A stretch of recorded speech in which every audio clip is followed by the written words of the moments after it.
Nasaan po napunta po yung 22.3 billion na sinasabi po ni Secretary na appropriated na po?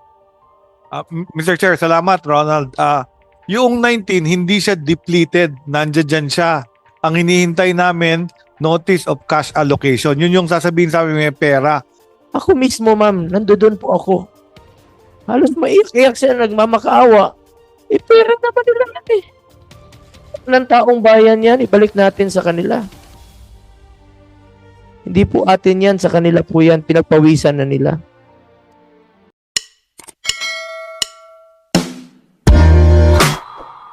Can we have your assurance, Yusek Janet, na the most is next year po, and also assurance from our Secretary of Health? Yes, Mr. Chair, I assure you na we'll fight for the 27.3 billion na matapos na para the HEA books can be closed and mabigay na sa mga health workers. So the most is next year Yes, Mr. Chair. sa budget. And please, kung ma-include nyo sa tier 1 some part of that amount, no? Yes, Mr. Chair. Bali, magbabawas ako ng ibang, I will trim the budget in the other projects para ma-prioritize itong health emergency allowance, Mr. Chair. Ang Ma'am Janet, can we hear your assurance po dito? Yusek Janet, can we also hear your assurance? Sorry, Mr. Chair, medyo nagmi-meeting. Yes, sir.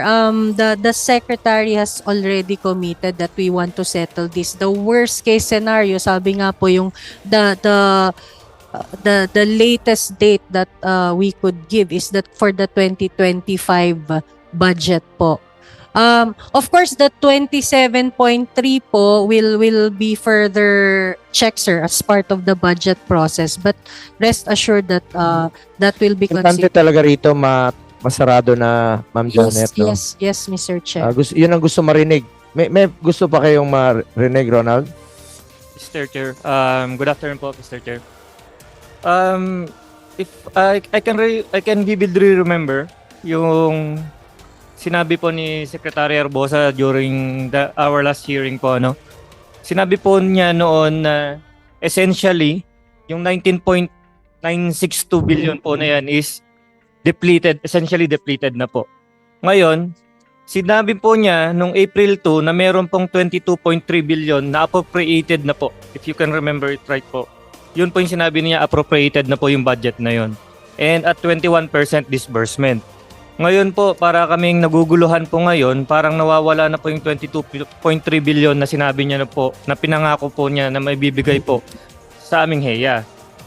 So kung sasabihin po na kung next year pa po, 2025, nasaan po napunta po yung 22.3 billion na sinasabi po ni Secretary na appropriated na po? Mr. Chair, salamat, Ronald. Yung 19, hindi siya depleted. Nandiyan siya. Ang hinihintay namin, notice of cash allocation. Yun yung sasabihin sa amin, may pera. Ibigay mo na sa mga CHD. So, binibigay namin muna yan sa region. So, 19. Ang unprogrammed, yung 2.3. Yan yung 23 na hinahanap niya. So, yan po Ang sinasabi ni Secretary Herbosa, may budget for this year na 2024, 19 plus unprogrammed na 2.3. Yun po yung 23. Yan po daw yung ongoing. Am I correct? Na binabayaran ninyo sa ngayon at ang siguradong may pondo po, yan po yung 19.9. Yung 2.3, ibig sabihin ng unprogram, kung may excess sa collection. Ang importante lang dito, Sected, alam mo, napakalaki po ng, kita nyo, 731 billion ang unprogram. Ang nilagay lang sa unprogram ng health emergency allowance, 2 billion? Wala pang 1%. Wala pang 1% yan, no? So, importante po itong ating mga health emergency allowance. Mga medical frontliners natin dahil services rendered na po ito. Kaya po ang pakiusap ko sa inyo, Yusek Janet, na sabi nyo may sagip, may mga sip-sip dyan, marami dyan. Unahin nyo na lang po yung health emergency allowance. Laki-laki ng 731. Alam niyo ang mangyayari nito, discretion naman po yan. ng executive yung 731 kung sino unang i-release. I'm appealing na lang po, nakikiusap na lang po ako sa executive kung sino man po in charge dyan saan program. I'm appealing, kawawa naman po yung mga health workers natin. Services rendered po ito, pinagpawisan nila, pinaghirapan. Huwag po nating ipagkait sa kanila ang pinagpaguran nila. Ang iba dyan, namatay, nagkasakit dahil sa panahon ng pandemya. Ano ba naman tong less than 1% of your unprogrammed budget na ibigay nyo po sa mga mahirap nating kababayan? Ito po yung mga tinuturing natin ng mga mahirap eh. Naghirap to. Talaga naghirap to. Kitang-kita ko po yung mga BHW natin. Naghirap. Papawis talaga. Ako mismo, ma'am, nandoon po ako. Halos maiyak-iyak sila, nagmamakaawa. Eh, pera naman nila yan eh. Ng taong bayan yan, ibalik natin sa kanila.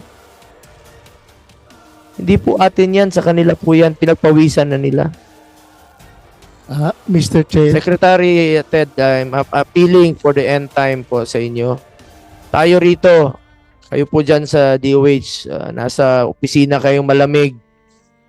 Sila po doon, pawis na pawis, ang init po ng panahon. Kawawa naman po sila. I'm appealing for the end time sa inyo. Huwag niyo po silang pabayaan. At hindi po ako titigil na magsasalita. Kaya kailanganin magma-monthly hearing po tayo dito, even weekly hearing, para lang po matapos at masarado na po ito. Mr. Chair, kakampi niyo po ako dyan at gagawin natin na lahat na mabigay na yung 19, makuha yung unprogrammed, kung sakaling may maganda ang tax collection ng ating pamahalaan, ilaban ko rin na maibigay na yung 2.3 this year at hopefully mailagay ko talaga sa Tier 1 sa 2025 at malagay sa NEP yung remaining 27 para by 2025 po masarado na natin ang pag-distribute. Mr. Chair, magpapaalam lang po. Last question na lang po. May tanong lang po ako sa inyo. Ang MAIP ba pwedeng gamitin sa health emergency allowance? Hindi po wala po. Magkano po ang MAIP ninyo ngayon? Balance po. Magkano yung budget niyo for 2024? Dito po si Undersecretary Molly para. Gusto ang Mr. last Chair, mauna na gusto po ko lang ako. po marinig from you, Sected. Sige.